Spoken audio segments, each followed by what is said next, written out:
So, hello and James, welcome back to your own channel, Sir Tarun Bani, exclusive channel for ISC Humanities या arts कहें. हाँ, ये channel आपका है my dear rock stars और आपके ही सपोर्ट से ये चल रहा है. हाँ, आज बारी है पॉलिटिकल साइंस के एक चैप्टर की जिसको आपने कहा कि सर अब सॉवरेनिटी क्लियर कर दीजिए. तो चलिए आज बारी है, हम करेंगे सॉवरेनिटी. जैसे ही वर्ड ये आता है तो आपको हमारे कॉन्स्टिट्यूशन की याद आ जाती है. हमारे कॉन्स्टिट्यूशन में ये वर्ड ऐड किया गया है, सॉवरेन. चलिए आपको बताना है, हाँ तुमको बताना है कि ये सॉवरेन वर्ड हमारे कॉन्स्टिट्यूशन में कब ऐड किया गया था. हाँ, कौन से अमेंडमेंट से या कब ऐड किया गया था द वर्ड सॉवरेन. और मैं आपको बता दूं, जैसे ही वर्ड सॉवरेन आता है तो एक हिंदी शब्द है संप्रभुता. मतलब something in which there is no control of any external power. अगर मैं तुम्हारे घर का एग्जांपल देता हूं कि अगर तुम्हारे घर में तुम्हारे पापा या तुम्हारी मम्मा का रूल चलता है, वो जो घर में कहते हैं वही होता है, और बाहर के पड़ोस मतलब आपके नेबरहुड में आपकी आंटीज रहती हैं या आपके कोई और रिलेटिव्स रहते हैं आसपास या कहीं रहते हैं, उनके कहने पर घर पे रूल्स नहीं चलते हैं. जो अब समझ जाएगा, जो रूल आपके पेरेंट्स बोल रहे हैं वही घर में चलेगा, तो इसे कहते हैं क्या, सॉवरेन. यही हाल अगर हमारे देश की बात करें तो कहें कि इंडिया एक सॉवरेन कंट्री है, तो a country which is supreme internally and externally independent and it can takes its own independent decision without considering, without worrying about the any external influence. इसे कहते हैं सॉवरेन. और इंडिया एक sovereign country है, एकदम proudly कह सकते हैं हम लोग. तो ये बहुत बेसिक कंसेप्ट है पॉलिटिकल साइंस का, जो supreme authority within a state कहता है कि स्टेट अपने लिए रूल्स एनफोर्स करेगा, अपनी टेरिटरी को गवर्न करेगा, पर बाहर के किसी एक्सटर्नल प्रेशर का कोई इस पर फर्क नहीं पड़ेगा. बात समझ आ गई है. इसे कहते हैं संप्रभु सत्ता भी. दूसरा नाम भी दे दिया मैंने. तो बात करेंगे मीनिंग की. तो sovereignty is the ultimate authority within a territory to make laws, govern the people and decide political matters without any external interference. अगर हम बाहर के किसी इंटरफेरेंस के बिना अपने स्टेट को, अपने टेरिटरी को गवर्न करते हैं, उसके लिए लॉज लाते हैं, इन्फोर्स करते हैं, तो हम क्या हैं, सॉवरेन हैं. तो इंडिया एक सॉवरेन कंट्री है, डेफिनेटली है. तो सॉवरेनिटी क्या बताती है कि सुप्रीम पावर किसके पास है, स्टेट के पास है, अर्थात गवर्नमेंट के पास है, जिसका काम है इंटरनल अफेयर्स को रेगुलेट करना, और अपने फॉरेन अफेयर्स के लिए वो किसी पे डिपेंडेंट नहीं है. हम किससे दोस्ती करेंगे, हम मतलब इंडिया किससे दोस्ती करेगा, किससे दुश्मनी करेगा, ये खुद हमारी गवर्नमेंट तय करेगी, हमारे लोग तय करेंगे, कोई फॉरेन कंट्री तय नहीं करेगी. बात समझ में आ रही है. जैसे अब एक रिसेंट केस आया था जिसमें अमेरिका के प्रेसिडेंट डोनाल्ड ट्रंप ने कहा था, हाँ, कि मैंने इंडिया पाकिस्तान युद्ध को खत्म कराया, है ना. ऐसा कुछ भी नहीं है. इंडियन गवर्नमेंट ने खुद डिसाइड किया कि ऑपरेशन सिंदूर को थोड़े दिनों के लिए सस्पेंड किया जाए, तो ही हुआ. वो किसी फॉरेन पावर से डिसाइड नहीं हुआ था. ये सिर्फ उनकी झूठ था. हाँ, ये उनका एक प्रोपेगेंडा है ना. अमेरिका का शुरू से आदत रही है. आइए अब टाइप्स या काइंड्स ऑफ सॉवरेनिटी समझते हैं. सबसे पहले बात करते हैं टाइटुलर सॉवरेनिटी. जैसा कि नाम है, टाइटल सिर्फ. थ्योरी में सिंबॉलिक पावर है उनके पास, एक्चुअल में उनके पास पावर नहीं है. बात समझ में आया. हाँ, कुछ ऐसे देश हैं जैसे कि ब्रिटेन में आज भी क्वीन है. आज भी क्वीन क्या है, हेड ऑफ द स्टेट है. पर क्या उसके पास पावर है, नहीं. पावर कहां पर है, ब्रिटिश हाउस ऑफ स्टेट्स के पास है, या ब्रिटिश हाउस ऑफ कॉमन्स के पास है. मतलब कि ब्रिटिश की जो पार्लियामेंट है, वो जो प्राइम मिनिस्टर अपॉइंट करती है, पावर उसके पास है. तो ये क्वीन कौन है, हेड ऑफ द स्टेट तो है, पर पावर उसके पास नहीं है. इसीलिए कहते हैं इसको सिंबॉलिक अथॉरिटी. रियल पावर उसके पास नहीं है. रियल पावर तो डे टू डे पावर का किसके पास है, इलेक्टेड हेड्स के पास है. हाँ, चुने हुए प्रतिनिधि, राजा चुने हुए नहीं है, राजा और रानी तो जनरेशन बाय जनरेशन आ रहे हैं। बात समझ आया? ऐसे देशों में जहां पर कॉन्स्टिट्यूशनल मोनार्ची होती है, मतलब वहां कॉन्स्टिट्यूशन तो है पर वहां पे मोनार्कल है, मतलब वहां पे आज भी राजा या रानी रूल कर रहे हैं, although they do not interfere in day to day affairs ना। वो सारा देश को मैनेज करना किसके पास है? इलेक्टेड ऑफिशियल्स के पास है। तो रियल पावर किसके पास है? चुने हुए प्रतिनिधि के पास है। बात समझ में? इसे कहते हैं क्या? Titular sovereignty. कौन कौन सी कंट्रीज हैं? तो ब्रिटेन, मतलब हाँ वही जिसने हमको गुलाम बनाया था, ब्रिटेन, स्पेन, थाईलैंड, ऐसे कंट्रीज हैं। अब दूसरा टाइप, सेकेंड टाइप आता है रियल सॉवरेनिटी। हाँ, जो आपका और मेरा कंट्री है, हाँ हमारी कंट्री में रियल सॉवरेनिटी है। इसका मतलब है actual power authority is exercised by the government. हाँ, हमारी गवर्नमेंट के पास ही, मोदी सरकार हमारी गवर्नमेंट है। हाँ, पावर में जो पार्टी है उसका नाम है बीजेपी और उसके अलाइज एनडीए नाम से जाना जाता है। अब यही देश के लिए डिसीजंस बनाती है, लॉज बनाती है और उसे एनफोर्स कराती है। तो इसे कहते हैं क्या? Real sovereignty. ये जो पार्टी है, हाँ मैंने एक नाम दिया बीजेपी, पर मैंने कहा ओवरऑल एनडीए क्या कर रही है? देश को गवर्न कर रही है, क्योंकि ये कोएलिशन गवर्नमेंट है। हम करंट की बात कर रहे हैं। ये इंडिपेंडेंटली फैसले लेती है देश को गवर्न करने के लिए, किसी फॉरेन पावर्स या किसी फॉरेन के इन्फ्लुएंस को नहीं मानते हैं। बात समझ में आया? इंडिया यूएसए इसका दोनों अच्छा एग्जांपल है। यूएसए में इस समय डोनाल्ड ट्रंप है ना, वो रूल चला रहे हैं यूएसए का, अमेरिका का। आइए अब बात करते हैं अगला एग्जांपल की, अगले काइंड की, वो है लीगल सॉवरेनिटी। लीगल, हाँ लीगल मतलब एक ऐसा सॉवरेन स्टेट, एक ऐसी सॉवरेन कंट्री जिसके पास अल्टीमेट लॉ मेकिंग पावर है। इसका मतलब लीगल का मतलब क्या हुआ? इसका मतलब है लीगली उसके पास पावर है देश को गवर्न करने का। अब मैं एग्जांपल समझाता हूं कि जैसे हमारे देश की बात करूं, हमारे देश में गवर्नमेंट चलाने का अधिकार कैसे आया मेजॉरिटी पार्टी को? पता है आपको? कॉन्स्टिट्यूशन से आया। हाँ, constitution is a supreme law of the land. उसमें जो लिखा है कि देश कैसे गवर्न होगा, हमारा देश भी वैसे ही गवर्न हो रहा है। तो हम कानून के आधार पर क्या कर रहे हैं? देश को चला रहे हैं। इसीलिए लीगल सॉवरेनिटी। तो एक ऐसी अथॉरिटी जिसमें लीगल इंस्टीट्यूशंस पे वेस्टेड है, authority which is dependent on legal institution. और हमारे देश में कॉन्स्टिट्यूशन, हमारे भारत का कॉन्स्टिट्यूशन रिटन कॉन्स्टिट्यूशन है and one of the lengthiest constitution है। तो सारा लॉ मेकिंग पावर हमारे कॉन्स्टिट्यूशन से ही गवर्नमेंट को मिलता है। गवर्नमेंट कैन नॉट डू और act anything beyond the constitution. क्या होगा अगर मोदी सरकार जिद पे आ गई? ना ना ना, हम संविधान को नहीं मानते हैं, हम अपनी मर्जी से काम करेंगे। क्या होगा बताइए? अगर मोदी गवर्नमेंट कोई ऐसा रूल बना भी देती है हमारे देश में, तो हमारी सुप्रीम कोर्ट उसे नल एंड वॉइड घोषित कर देगी। हाँ, ऐसे काम को बोलते हैं ultra vires. Any act which is beyond the legal authority, beyond the constitution will be declared by the supreme court as ultra vires, अर्थात it will have no effect on the Indians. सोच लीजिए। तो इसलिए हमारे पास legal क्या है? Sovereignty भी है। ठीक है, हमारी कोर्ट्स क्या करती हैं? ये मेक श्योर करती हैं कि ऐसा कोई भी काम ना हो पाए कि जो हमारी गवर्नमेंट है वो कानून के बियॉन्ड कुछ कर सके। एक और सॉवरेनिटी है जिसको कहते हैं पॉलिटिकल सॉवरेनिटी। हाँ, पॉलिटिकल मतलब पॉलिटिकल पार्टीज से भी मतलब है। तो कई बार पॉलिटिकल अथॉरिटीज के पास भी पावर चला जाता है। कुछ कंट्रीज ऐसी होती हैं जहां पर कोई एक सुप्रीम लीडर बन जाता है और वो लीडर क्या करता है? कानून को करता है किनारे और चलती है उसकी। एग्जाम्पल, हाँ आप कह रहे हैं, हाँ मैं दो एग्जाम्पल दूंगा। पहला एग्जाम्पल दूंगा जर्मनी का, जिसमें डिक्टेटर बन गए थे एडोल्फ हिटलर। दूसरा एग्जाम्पल दूंगा इटली का। क्या कहते हो? इटली में कौन था? हाँ, मुस्सोलिनी। तो इन दोनों ने क्या किया? अपनी एक पार्टी बनाई, इस पार्टी से इलेक्शन लड़े, चुनाव जीते या हारे, बाद में जाकर के दोनों ने ही क्या किया? पूरे देश को गवर्न करना शुरू कर दिया। मतलब अब वो लीगल है नहीं है इससे कोई मतलब है, कानून को ही उन्होंने क्या कर दिया? पलट दिया। Political sovereignty.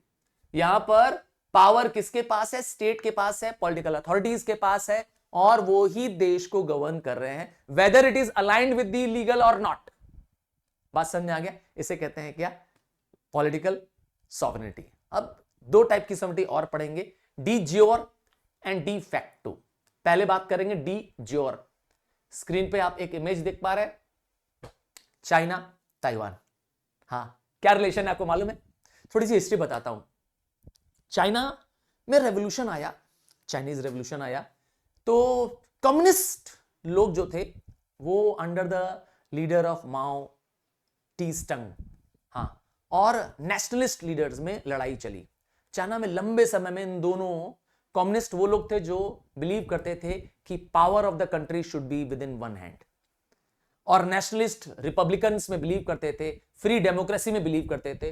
इन दोनों में बहुत लंबे समय तक युद्ध चला और युद्ध में जीत हुई कम्युनिस्ट की, तो चाइनीज रिपब्लिक ऑफ चाइना बन गए 1949 में, और जो नेशनलिस्ट लोग थे वो हार गए और वो चले गए ताइवान, चाइना छोड़ के चले गए ताइवान। अब यहीं से इन दोनों में झगड़ा शुरू। चाइना आज भी कहता है कि ताइवान हमारी टेरिटरी है। चाइना के पास एक छोटा सा टापू है, एक छोटा सा आइलैंड है, देख रहे हैं ताइवान।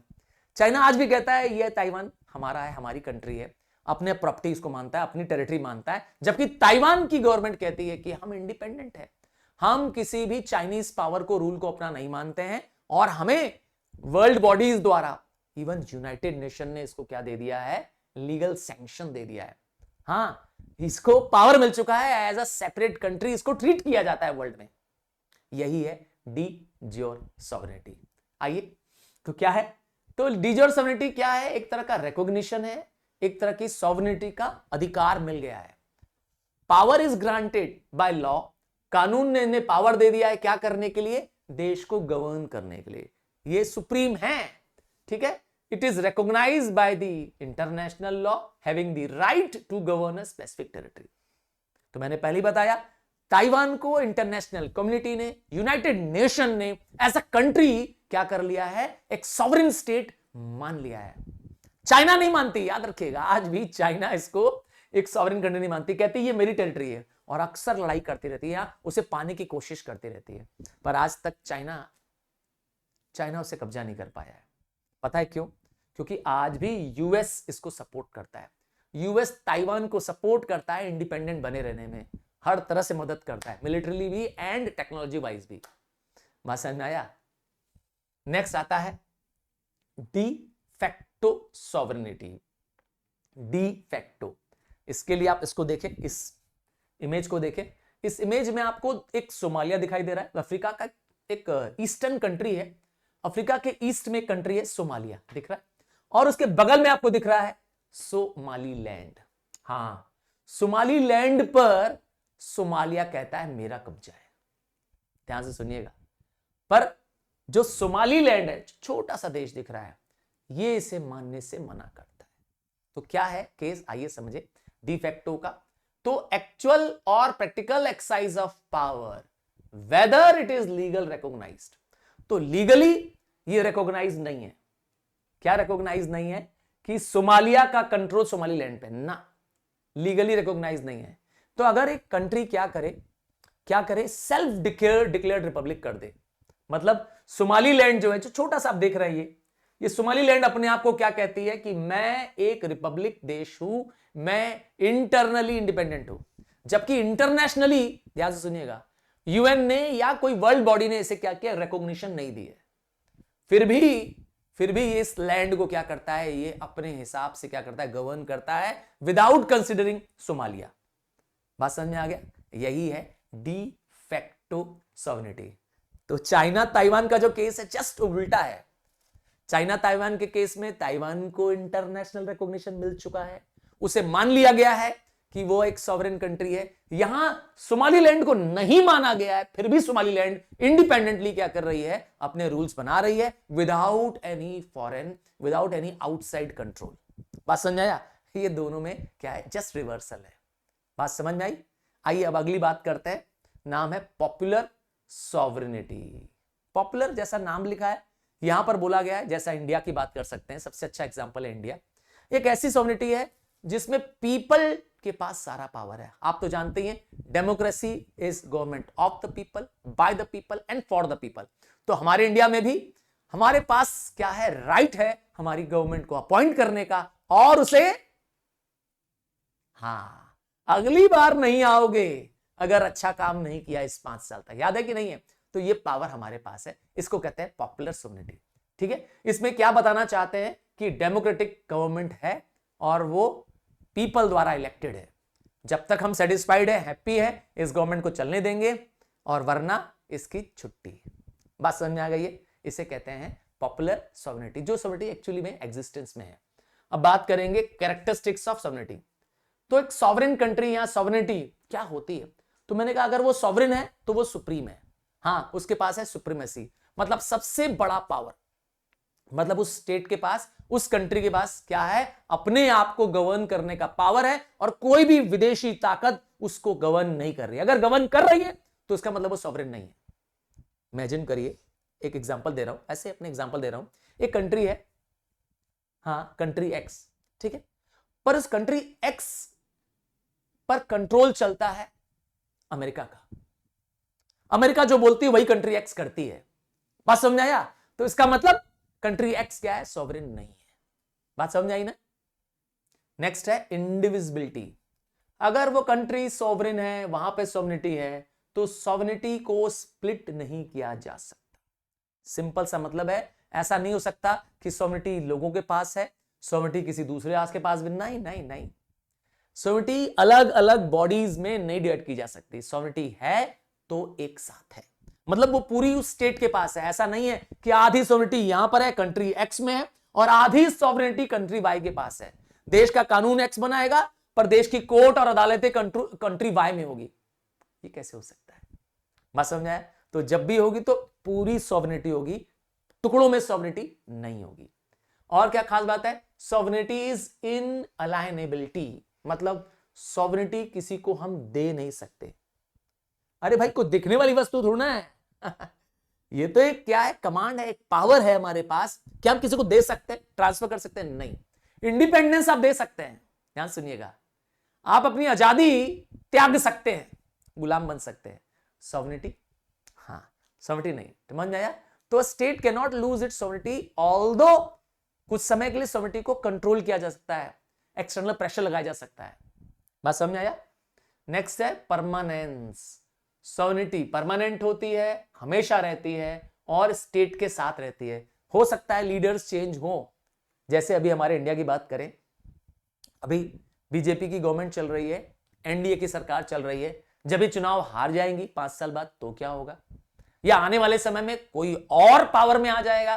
हाँ, जैसे इससे पहले कांग्रेस पावर में थी, है ना? तो क्या सॉवरेनिटी खत्म हो गई थी क्या तब? जवाब है नहीं, सॉवरेनिटी नहीं खत्म होगी, गवर्नमेंट चेंजेस हो सकती है। नेक्स्ट है एब्सोल्यूट। सॉवरेनिटी एब्सोल्यूट होती है, it cannot, yes it cannot be, मतलब उसमें लिमिटेशन नहीं लगा सकते, उस पर कोई आप रोक नहीं लगा सकते। ऐसा नहीं है कि थोड़ी सॉवरेनिटी मिलेगी, पार्शियल मिलेगी, पार्शियल नहीं मिलेगी। मिली है तो पूरी सॉवरेनिटी मिली है, मतलब हम पूरी तरीके से क्या है, अपने डिसीजन ले सकते हैं। ऐसा नहीं है कि कुछ डिसीजन हमारी बाहर से आएगा, कुछ डिसीजन हम खुद लेंगे, नहीं नहीं, ऐसा नहीं हो सकता। क्लियर है? And last is territoriality. Sovereignty is tied to a specific geographic area. ये बहुत इंपॉर्टेंट पॉइंट है। अगर सॉवरेनिटी मिली है तो इंडिया के लिए मिली है, India is a sovereign country, तो इसका मतलब ये नहीं आया कि हमारे देश का एक छोटा सा पार्ट है सिक्किम, हमारे छोटे से देश, हमारे देश का एक छोटा सा पार्ट है वेस्ट बंगाल, तो उसकी सॉवरेनिटी अलग नहीं है, हमारे ही देश के अंदर है। बात समझ में आया कि नहीं है? तो जो भी प्लेसेस, जो भी स्टेट्स उसके अंदर आ रहे हैं, उस टेरिटरी के अंदर आ रहे हैं, उन सब के अंदर वो सॉवरेनिटी अप्लाई होगी। बात समझ आया? But not beyond it.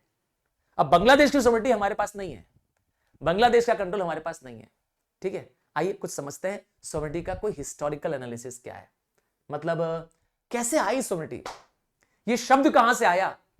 क्या रातों रात हमारे पास ये शब्द आ गए? आजादी तो समझ में आती है, ये वर्ड तो हमने बहुत पहले सुना है कि आजाद होना है, ठीक है, गुलामी से आजाद होना है, पर ये सॉवरेनिटी, ये शब्द धीरे धीरे इवॉल्व हुआ। हाँ, इसके बारे में ऐसा कहा गया है कि शुरुआत में जो राजा हुआ करते थे, आपको पता ही होगा वर्ल्ड में ज्यादातर कंट्रियों में शुरुआत में राजा सिस्टम हुआ करता था, हाँ, जिसे मोनार्चिकल गवर्नमेंट कहते हैं।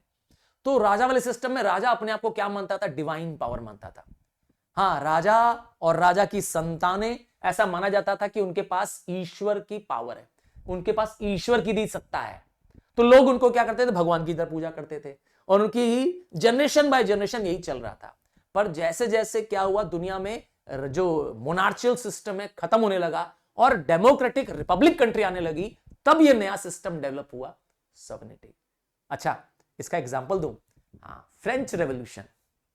हाँ, फ्रांस में जो खुद के राजा थे और वहां की जो रानी थी, वहां के लोगों पर बहुत अत्याचार कर रहे थे, उनके नोबल्स ने बहुत ज्यादा लोगों को तकलीफ दी थी। तो एक समय आया जब सारे फ्रेंच लोग एकजुट हो गए, अपनी जो गवर्नमेंट की जेल थी, बेस्टाइल प्रिजन थी, उसको तोड़ दिया, अपने सारे साथियों को आजाद कर दिया और राजा और रानी को पकड़ के क्या कर दिया, चौराहों पे टांग दिया गया। तो मतलब देश में बगावत हुई, अपने ही राजा, अपने ही गवर्नमेंट सिस्टम को, मोनार्ची सिस्टम को उन्होंने खत्म किया और देश को रिपब्लिक देश, डेमोक्रेटिक देश घोषित कर दिया। कुछ हद तक कहानी अमेरिकन रेवोल्यूशन में भी यही हुई। तो इससे सॉवरेनिटी पूरे वर्ल्ड में फैली। हाँ, पहले वर्ल्ड में ज्यादातर मोनार्चियल गवर्नमेंट चलती थी, डिक्टेटरल गवर्नमेंट चलती थी, पर gradually it changes to republican and sovereign government. आइए बात करेंगे पीरियड्स की। तो मेडिवल पीरियड्स में, मतलब जब हम हिस्ट्री के एक ऐसा पीरियड जब हम पास्ट में भी नहीं है बहुत ज्यादा और एकदम फ्यूचर में, मतलब प्रेजेंट जनरेशन में भी नहीं है, मेडिवल पीरियड के दौरान राजा को डिवाइन माना गया था। The power of the king was considered as divine. मतलब राजा जो है वो भगवान की तरह है, राजा की पूजा होती थी, राजा क्या ही रूल चलता था। बाद में आते थे 16वीं सेंचुरी तक आते आते ये पावर्स जो है धीरे धीरे चेंज होने लगे, क्योंकि कुछ बड़े फिलोसफर जैसे जीन बॉडेन, इन्होंने बताया कि सॉवरेनिटी एब्सोल्यूट होती है, इनडिविजिबल होती है। हाँ, ये जो शब्द हमने अभी कैरेक्टरिस्टिक्स में पढ़े ना कि sovereignty is indivisible, sovereign is absolute, ये टर्म्स देने वाले ये वो लोग हैं, जेम्स बॉडेन। और जब हम इस मॉडर्न युग की बात करते हैं, 18-19 सेंचुरी में आते हैं, जब सच में रिनायंस आया, जब रिफॉर्मेशन आया, हाँ, जब चारों तरफ लोग जागे, एनलाइटनमेंट आया, तो महान थिंकर्स लाइक रोशे एंड लॉके, ये दो बड़े महान क्या है, फिलोसफर्स हैं, इन्होंने सॉवरेनिटी के बारे में हमें बताया। इन्होंने बताया कि गवर्नमेंट को बनाने के लिए पीपल का कंसर्न जरूरी है। मतलब सरकार वही मानी जाएगी जो लोगों द्वारा चुनी गई होगी, लोग उसको क्या करते हो, रिप्रेजेंट करते हो, वरना उस सरकार का कोई मायने नहीं है। तो डेमोक्रेटिक गवर्नमेंट को, सॉवरेन गवर्नमेंट को क्या देने वाली मान्यता सबसे बाद में आई, और आज पूरी दुनिया में लगभग यही है। हाँ, आज almost major part of the world में क्या है, डेमोक्रेटिक रिपब्लिकन सॉवरेन गवर्नमेंट है आजकल। आइए, दो थ्योरीज हैं सॉवरेनिटी पे, दो बड़े बड़े विचारक हैं, दो बड़े बड़े नॉलेज वाले बंदे हैं सॉवरेनिटी पे। सबसे पहले है British legal professor John Austin. अच्छा, जॉन ऑस्टिन के साथ खास बात है कि इनकी वाइफ का नाम था सारा ऑस्टिन। जब तक ये जीवित थे तो इन्होंने बहुत सक्सेस हासिल नहीं की। हाँ, मैं थोड़ा इनके बारे में बता रहा हूं। इन्होंने लीगल प्रैक्टिस की, वहां वो असफल रहे। इनको लॉ कमीशन का मेंबर बनाया गया, वहां भी इनका झगड़ा हो गया, तो लाइफ इनकी बड़ी खराब रही। इन्होंने जो राइटिंग्स लिखी, जो बुक्स लिखी, वो बहुत पॉपुलर नहीं थी। इन्होंने लॉ पर, सॉवरेनिटी पर, कमांड पर कई सारे आर्टिकल्स लिखे, कई सारी बुक्स लिखी, but during his life time इनको कोई रिकॉग्निशन नहीं मिली। हाँ, जब जॉन ऑस्टिन डिप्रेशन में, परेशानी में गुजर गए, इनकी वाइफ सारा ऑस्टिन ने इनकी ही राइटिंग्स को अपने ही सेल्फ पेन करके क्या कर दिया, दोबारा लिखा, और वो सुपर हिट हुई, तब जाके इनको रिकॉग्निशन मिली। तो आज आप जो देख रहे हैं जॉन ऑस्टिन, हाँ, ये कहानी कोई नहीं बताएगा आपको, ये मैं आपको बता रहा हूं। चलिए, तो जॉन ऑस्टिन एक लीगल थ्योरिस्ट है। इन्होंने सॉवरेनिटी के बारे में कहा कि सॉवरेनिटी जो है एक अल्टीमेट पावर का नाम है। क्या? एक पावर जो एक सेंट्रल अथॉरिटी के पास है। इनका मानना था कि कोई एक सेंट्रल अथॉरिटी हो, जैसे मैंने कहा राजा है ना, उसके पास क्या हो, पूरी सॉवरेनिटी हो। तो इनके हिसाब से, ऑस्टिन के हिसाब से, sovereign is one who commands and एनफोर्सेस obedience from people. याद रखिएगा, इसने पीपल को सॉवरेन नहीं माना, बल्कि वो जो लोगों को कमांड दे सकता है, लोगों से काम ले सकता है, ऑर्डर दे सकता है, वो सॉवरेन है। एक तरह से किंगशिप पर, मोनार्ची को इन्होंने क्या किया, एज अ सॉवरेन माना। हाँ भाई, राजा ही तो सबको ऑर्डर देता था पहले जमाने में, ताली बजाता था, कानून बन जाता था। मतलब जो राजा बोले वो कानून है, याद करिए। तो जॉन ऑस्टिन इस पे कहते थे। क्या था इनकी कैरेक्टरिस्टिक्स इनकी सॉवरेनिटी पर? तो इनकी सॉवरेनिटी बहुत बेसिक फंडा पर डिपेंड करती है कि सॉवरेन एक सुप्रीम चीज होती है। सॉवरेन मतलब सुप्रीम होता है, और उसके पावर्स को कोई कानून नहीं चैलेंज कर सकता है। मतलब जो सॉवरेन है वो लॉ से ऊपर है। और सॉवरेन कौन है? मैंने कहा कोई एक है। तो सॉवरेनिटीज मतलब सॉवरेन का विल इज लॉ, अर्थात जो सॉवरेन बोलेगा, जो सॉवरेन की इच्छा होगी वो कानून माना जाएगा। मतलब समझ रहे हैं? जैसे मैंने कहा राजा ने कह दिया कि ये व्यक्ति अपराधी है तो अपराधी है, अब कानून गया भाड़ में। बात समझ में क्या कह रहे हैं? तो ऐसा ही मानना है। तो laws are made by the sovereign, जो भी देश का सॉवरेन हो, जो सिंगल अथॉरिटी है, जो सेंट्रल अथॉरिटी जिसके पास पावर है, वही लॉ माना जाएगा। ऑस्टिन की theory is rooted in legal positivism. हां, इनकी थ्योरी का नाम है क्या? ये legal positivism, meaning law is whatever sovereign commands. मतलब जो सोवरेन ने कह दिया, उस सेंट्रल अथॉरिटी ने जो कह दिया वही कानून है, और वो कानून मॉरल है नहीं है भाड़ में जाए। मतलब उसने कह दिया, अगर कोई इलीगल बात भी कह दी तो वो लीगल मान ली जाएगी, उसको मॉरल वैल्यू से कोई लेना देना नहीं है। हाँ समझ आया? तो एक तरह से राजा वाले सिस्टम की बात कर रहे हैं ये, क्योंकि राजा के पास ही पावर था, कुछ भी कर सकता था, है कि नहीं है? नेक्स्ट जो इसके बाद का आया, सॉवरेन की फिलॉसफी आई, वो ज्यादा पॉपुलर फिलॉसफी है। हाँ, इसे हम कहते हैं pluralistic view of the sovereignty. जो इसमें विचार, जब वर्ड प्लूरिस्टिक आता है तो इसका मतलब है जहां पर हम डाइवर्सिटीज को, हाँ, जहां हम डिफरेंसेस को अकोमोडेट करते हैं, उसे कहते हैं प्लूरिस्टिक। मतलब यहां पर हम ट्रेडिशनल सोच से ठीक उल्टी बात कर रहे हैं। यहां पर यह नहीं कर रहे हैं कि पावर किसी एक के पास हो, बल्कि ठीक उल्टा कह रहे हैं, पावर इज डिवाइडेड। अब इंडिया की बात ले लीजिए, भारत में सभी धर्मों के लोग रहते हैं, अलग अलग जातियां रहती हैं, अलग अलग भाषाओं के लोग रहते हैं, फिर भी हम सब मिलकर एक भारतवासी है। तो हमारे देश में यही रूल मुझे लगता है। तो क्या है सॉवरेनिटी का कंसेप्ट? इसमें इसका माना गया है कि सॉवरेनिटी एब्सोल्यूट नहीं है, सॉवरेनिटी इंडिविजुअल नहीं है। अभी तक तो मैंने क्रिटिसाइज दिया है कि सॉवरेनिटी एब्सोल्यूट है, इंडिविजुअल है, पर अब हम मानते हैं कि सॉवरेनिटी को बांटा जा सकता है, अलग अलग एंटिटीज में, अलग अलग ग्रुप में बांटा जा सकता है। जैसे मैंने कहा, हमारी कोर्ट्स के पास, हमारे लीगल बॉडीज के पास अलग सॉवरेनिटी है, हमारे पास जो एग्जीक्यूटिव्स हैं, जो कॉन्स्टिट्यूशन में बनाए गए कैबिनेट, काउंसिल ऑफ मिनिस्टर्स हैं, प्राइम मिनिस्टर है, उनके पास भी सॉवरेनिटी है। और उसी तरह से पार्लियामेंट, तो क्या कर दिया गया? सॉवरेनिटी को बांट दिया गया है। बात समझ में आया? डिफरेंट स्पीयर्स में, डिफरेंट पार्ट्स ऑफ लाइफ में सॉवरेनिटी बांट दी गई है। अलग अलग क्या है? फैक्टर्स हैं जो ओवरऑल क्या कर रहे हैं? देश को गवर्न कर रहे हैं। Internally the country is govern and externally it is independent and supreme, not bound by. हां, हमारा देश भली अंदर फैक्शंस में बट सकता है, थोड़े मनमुटाव हो सकते हैं, पर हम जब फॉरेन एग्रेशन की बात आती है, हम एक हो जाते हैं। चलिए, this brings to the end of the chapter sovereignty in political science. हाँ माय डियर रॉकस्टार, अगर समझ में आया कंसेप्ट तो प्लीज अपने पास मत रखो। हाँ, क्योंकि तुम्हारी मदद से ही मैं उन सारे ह्यूमैनिटीज के स्टूडेंट तक पहुंचना चाहता हूं जो आपकी तरह ही परेशान है। शायद उन्हें कंसेप्ट्स समझाने वाला कोई नहीं मिल रहा है, या कहूं आईएससी के लिए कोई कंटेंट बनाने वाला नहीं मिल रहा है, और मैं अगर बना रहा हूं तो सिर्फ तुम लोगों के प्यार में, तुम लोगों के रिक्वेस्ट पर। तो प्लीज शेयर करिए, हाइप करिए, अपने फ्रेंड्स को भेजिए। Bye, take care, love you, I need your love and support always. Bye from